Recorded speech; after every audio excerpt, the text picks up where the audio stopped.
So you end up leaving your husband mainly because you didn't want to do the cons anymore, right? Um, Initially, well, yeah, I told him I was didn't want to do that anymore, and his way of trying to force me to still do it was like kind of the first time he ever put hands on me, and I wasn't having it. I'm not that girl, so it was like, oh, you want to put hands on me? I'm out. You know, like I told you, I don't want to do the con stuff anymore. If you want to keep doing that, that's fine. That's your life, but that I don't want any parts of that. You know. So yeah, you're not gonna force me to do it.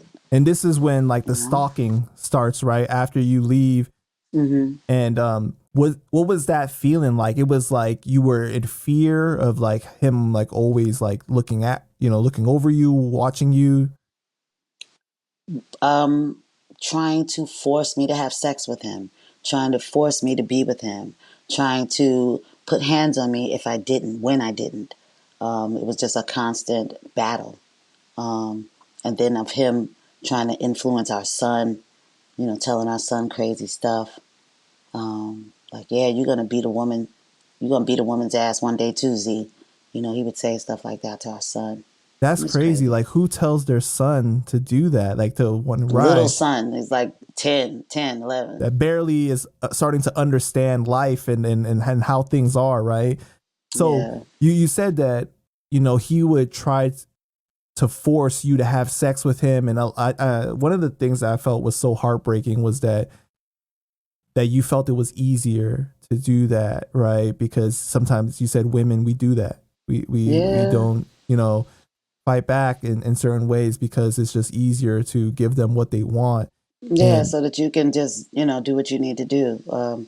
Whatever that might be, whether it's, get the kids straight for school or for dinner or for nighttime or, whatever it is that we have to do as women, constantly. If that's sometimes it's just easier, yeah, to just let him get that and then, all right, now I can go do what I need to do. and you felt that he was a good father, but from you saying that like he told his son that, like, I mean, that's a tough thing to accept. I mean, he had mental health issues, Hmm.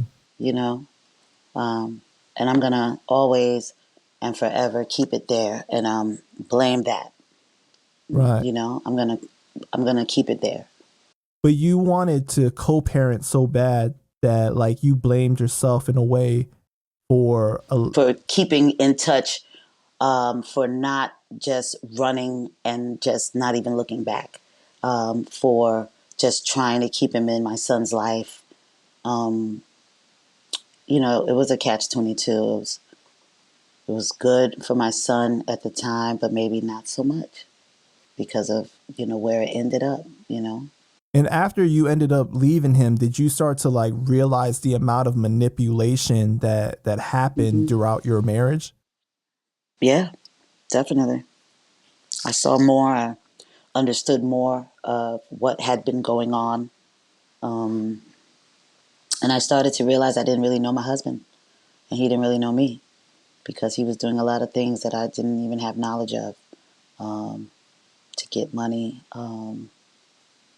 Some things that I did have knowledge of, but a lot that I didn't, which was like way beyond just a con, you know.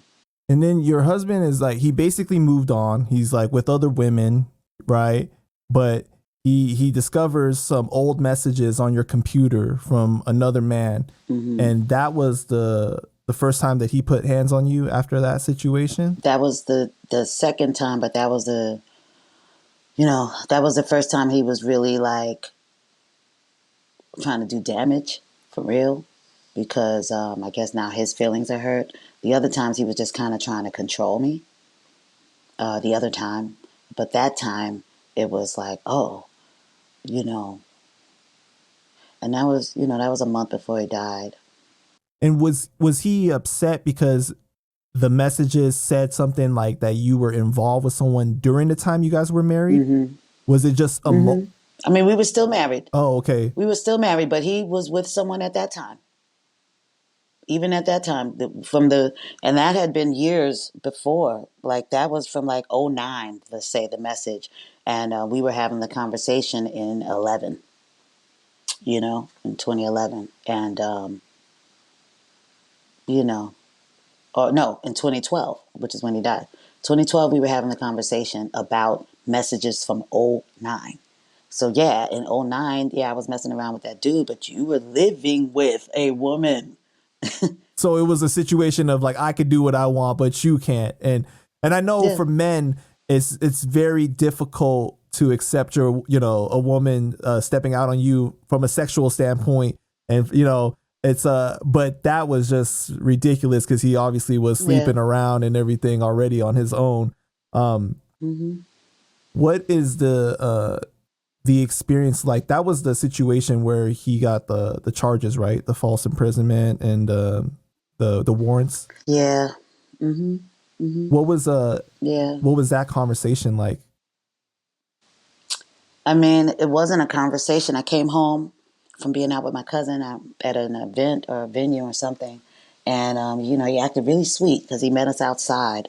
Um, and after she drove off, we went in the house, and everything was still fine all the way up until we got into the bedroom. And then once we closed our bedroom door, he just started putting hands on me, and he showed me the message, and yeah, the next 48 hours just like a nightmare.